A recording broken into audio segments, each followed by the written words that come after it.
What's up, lifelong learners? It's your boy, Mr. Heng. It is like super late, but I'm gonna show you super late. Like if you look at the clock, it's super late. It's like 12:30, actually 12:43, and I gotta keep my voice a little low because the wifey's sleeping. You know, I don't want to bother her. She got work tomorrow. So do I. But yeah, anyways, I wanted to take you guys through and make a thumbnail for free on Photoshop. But before that, I want to show you something real quick here, how to find your Google site. Since 2006, I've been teaching high school kids how to transform their lives through education. So consider subscribing and join the mission to make the hood all good. So the first thing you're gonna have to do here is you are going to go to your Google Drive. Then you are going to click on this little icon right here, that little arrow. Click on that, and then you're going to type, and don't choose any, you're going to click on it and choose site. Once you choose site, click on search, and bam, your site for you will be listed right here. Now these are the students who shared sites with me. You're not supposed to share your site with me. You're supposed to publish it and then submit it. So here's my demo site right there. All right, now let's jump into Photopea. What you want to do is you want to go to photopea.com. This is something that I made for you already to show you what you can do on Photopea. It's almost as good as Photoshop, but Photopea is free, $99. So you are going to first create a new document. You go to File, click on New, and then you're going to select FB event. Okay, there's a reason why you want to select this. It is a 1920 by 1080 aspect ratio, which is basically a blown up version of 16 by 9, which is a widescreen that you normally see on film. Okay, click on that. Make sure you name this voice over thumbnail right here. Okay, you're going to have 1920 by 1080. Go ahead and choose the DPI as 72 because you're not printing this. You would need 300 to print. Make the background white and then click create.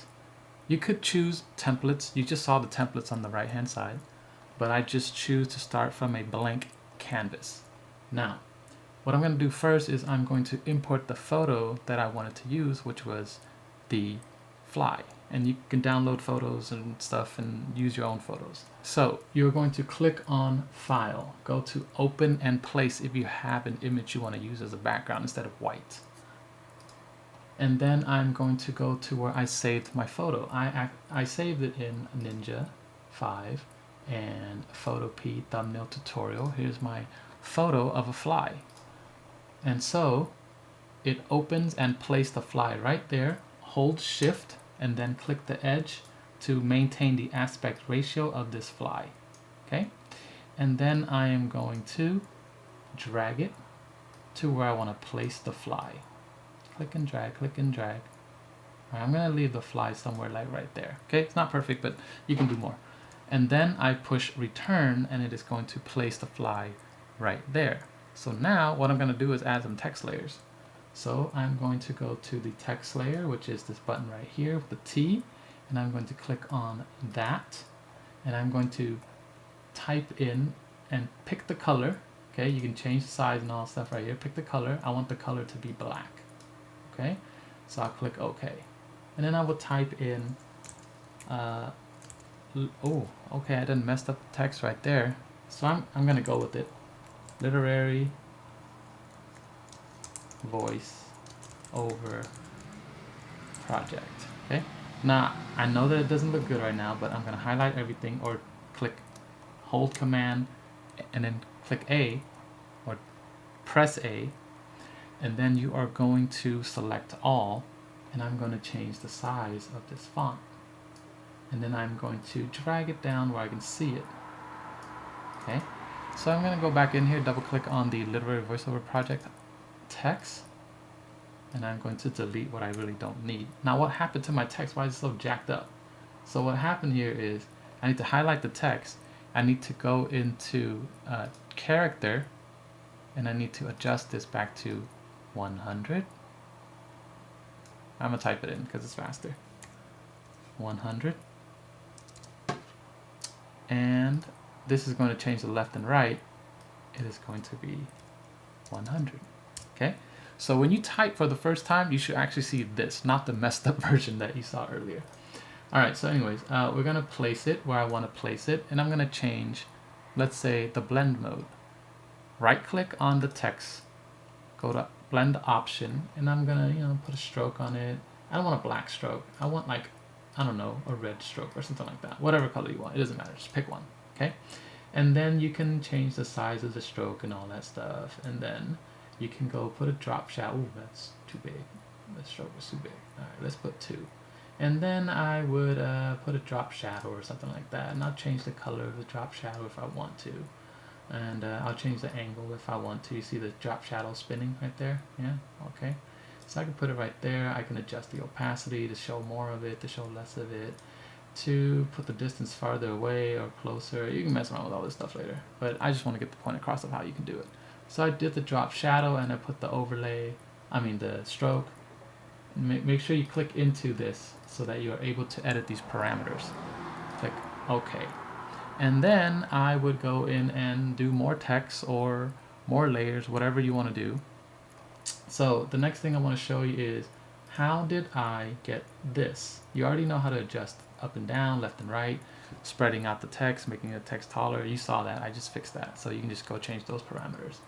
Now let's say I want to add a shape. Okay, so if I want to add a shape, I can go here. I can click on any shape I want, or a custom shape. Click on custom shape. And then I will go here and choose a custom shape. It's loading right now. And then I can just drag here and look for a bunch of custom shapes. But I just want to keep it simple. I just want to use a rectangle. And in the rectangles, you can change the corner radius to whatever corner radius you want.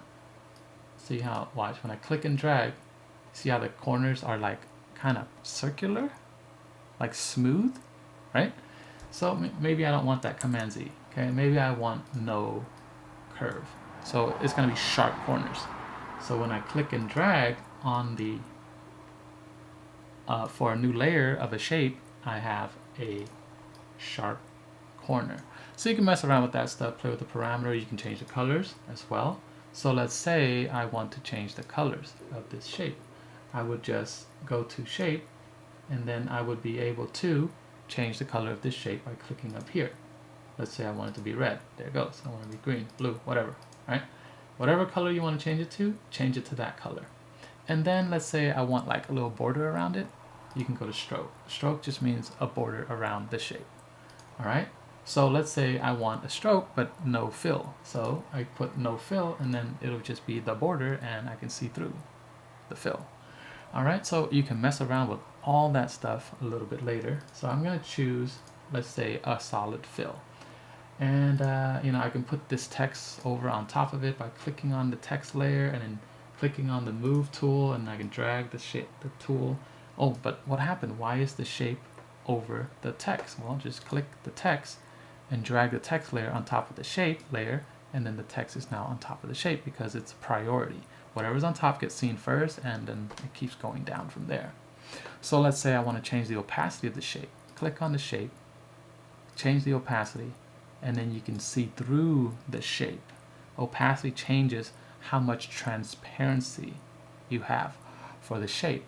So let's say I made my masterpiece, right? So here I am with this one, okay? So how do I save it to upload it to YouTube as a thumbnail?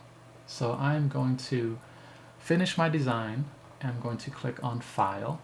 I'm going to click on Export As or Save as PSD if you want to save as a PSD, but I'm going to export this as a JPEG, okay? When you click Export as JPEG, you're going to have to change the size of this photo to make sure it is under 2 megabytes. So right here, if you change the quality, you can change the numbers of megabytes going up. If you drop the quality, ew, it looks ugly, right? But hey, maybe you like that style. Maybe you play Roblox and that's what you want, So see how the file size is really small. I'm gonna drag mine up to as high as possible because I actually want it to look good and like professional, you know what I mean? And so as long as this is under 2 megabytes, 2 MB, you are good to upload this to YouTube and you're safe from YouTube telling you, hey, file size is too big, you can't upload this. Okay, or if you upload the wrong file type and it's not a JPEG, you can't upload.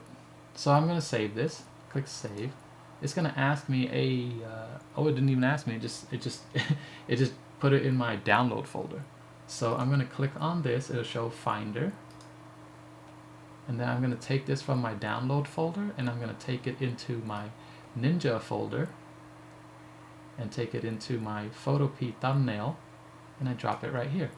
And there goes my voiceover thumbnail. Now I can take this to YouTube.